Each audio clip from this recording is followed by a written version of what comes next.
John chapter 6, verse 8. One of his disciples, Andrew, Simon Peter's brother, said to him, and then the verse carries on into verse 9. For our sake, I'm going to read what he said. There's a boy here who has 5 barley loaves and 2 fish, but what are they for so many? Getting back to verse 8. One of Jesus' disciples, and then there's clarification, Andrew, and then just so we're sure who this Andrew is, it's Simon Peter's brother, replies. So Philip was asked the question, and Philip's response was, 200 denarii couldn't do this. And then one of the disciples tries to be helpful here. It's Andrew, it's Simon's brother, right? He's going to be helpful. Now, what's interesting is the disciples had to have had something. They probably weren't completely empty-handed, but it seems as if they've contributed nothing.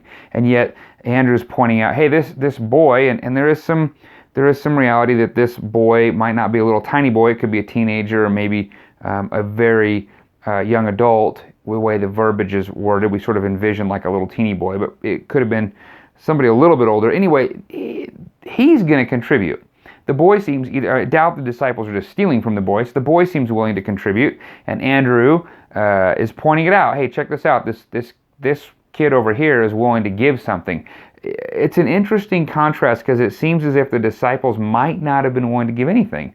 Like, what's the point? There's so many people here. How is this going to work?